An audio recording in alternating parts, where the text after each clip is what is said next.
Assalamu alaikum rahmatullahi wa barakatuhu. Alhamdulillah, alhamdulillah, alhamdulillah alladhi azizil kafar amarna tasbihihi bil layli wan nahar.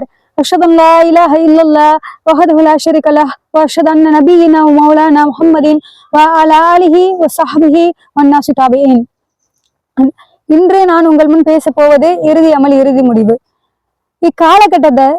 இக்காலகட்டத்துல மனிதர்கள் மிகவும் குறைவான அமல்கள் மட்டும் செய்யக்கூடியவர்களாக இருக்கிறாங்க. அதுலயும் குறிப்பாக வாரத்துல ஒரு வாட்டி ஜும்மா தொழுக, அப்படி இல்லைன்னா 2 பெருநாட்கள் தொழுவாங்க. அதுவும் இல்லைன்னா ரமலான் மாசம் வந்துட்டா போதும் 30 ரூபா வைப்பாங்க, அப்போ மட்டும் அமல் செய்வாங்க. குறிப்பா அந்த நாள்ல போன் ரிங்டோன் மாத்துறது, வாட்ஸ்அப்ல ஸ்டேட்டஸ் போடுறது, இன்னும் டிபி மாத்துறது, இது மட்டும் வழக்கமா வச்சிருக்க இந்த காலகட்டத்துல நம்ம என்ன அமல் செய்யறோம்ட்டு சிந்திக்கக்கூடியவங்களாக இருக்கணும். நம்ம செய்யற அமல் மிகவும் குறைவாக இருந்தாலும் அந்த அமல் அல்லாஹ்க்கு பிடிச்சதா இருக்குமா, அந்த அமல் அல்லாஹ் ஏற்றுக்கொள்வானா அப்படின்ற ஒரு சந்தேகம் நம்ம எல்லாருக்கும் இருக்கும். எந்த மனிதர் நம்பிக்கை கொண்டு இஹ்லாஸோட நியத்தோட அமல்களை செய்யறானோ இன்ஷா அல்லாஹ் அல்லாஹ் அவர்களுடைய அமல்களை பொறிந்து கொள்வான். நபி ஸல்லல்லாஹு அலைஹி வஸல்லம் அவர்கள் கூறியுள்ளார்கள், நிச்சயமாக அல்லாஹ் மனிதர்களுடைய உருவத்தையும் செல்வத்தையும் பார்ப்பதில்லை, மாறாக அல்லாஹ் மனிதர்களுடைய உள்ளங்களை மட்டுமே பார்க்கிறான்.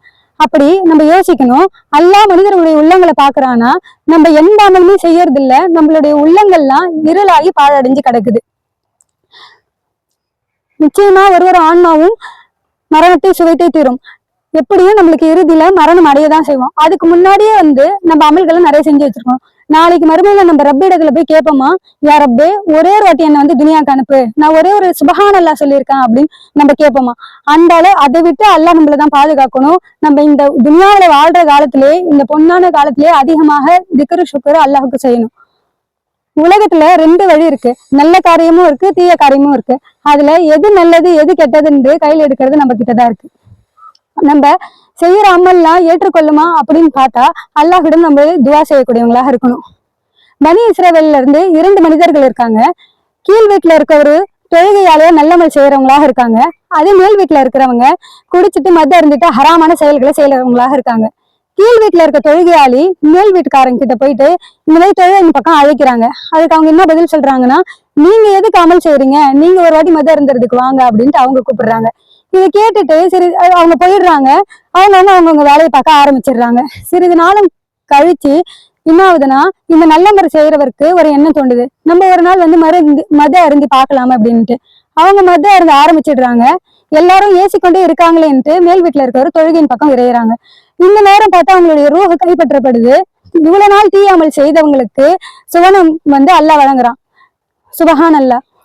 ஒரு வாலிபன் இருக்காங்க, அவங்க 99 கொலை செஞ்சிடுறாங்க. சரி அல்லாஹ் கிட்ட தௌபா கேட்கலான்ட்டு பள்ளிவாசலுக்குள்ள நுழையிறாங்க. அந்த ஊர்ல ஒரு மனிதர் அந்த பள்ளிவாசல்ல இருக்காங்க.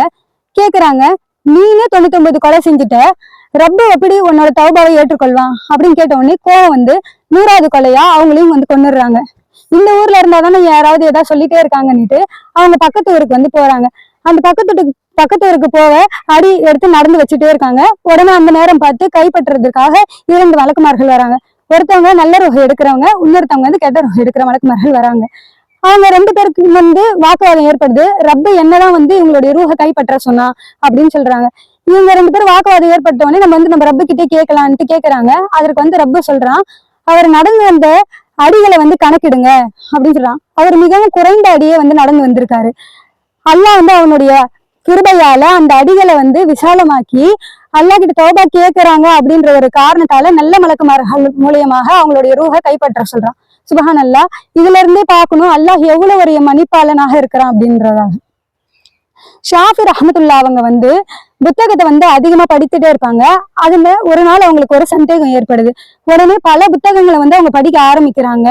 ஒரு பேரித்தம்பழத்தில் கூட இருக்கு. அவங்க அந்த புக்கு படிக்கிறதுல அந்த பேரித்தம்பழம் முழுவதையும் சாப்பிட்டு முடிச்சிடுறாங்க. புக்கு படிச்சுட்டே இருக்காங்க. அந்த நேரம் பார்த்து அவங்களுடைய ரூஹு கைப்பற்றப்படுது. யார் எந்த அமல் அதிகமா செய்து கொண்டே இருப்பாங்களோ அந்த நேரம் தான் அவங்களுடைய ரூஹு கைப்பற்றப்படும்.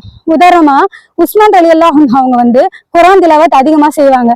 அந்த நேரமே அவங்களுடைய ரூஹும் கைப்பற்றப்பட்டது. இப்போ இந்த காலகட்டத்துல நம்ம அதிகமா போன் பாக்குறோம், டிவி பாக்குறோம், இன்னும் பல போதைகளுக்கு அடிமையா இருக்கும். அந்த சமயத்துல நம்மளுடைய ரூஹு கைப்பற்றப்படுமா அப்படின்றது நம்ம சிந்திக்கக்கூடியவர்களாக இருக்கும். இந்த அற்பமான துனியாவ ஆசையை விட்டுட்டு நாளை மறுமைக்காக நம்ம அமல் செய்து தயாரித்து வைத்துக் கொள்ளணும். எனவே நம் நல்லமல் செய்து கொண்டு இருக்கும் போது எல்லாம் வல்ல அல்லாஹ் நம்மளுடைய ரூஹை கைப்பற்றுவானாக. வாஹிர தாவானா அனில் ஹம்துலில்லாஹி ரப்பில் ஆலமீன். அஸ்ஸலாமு அலைக்கும் வரஹ்மத்துல்லாஹி வபரகாத்துஹு.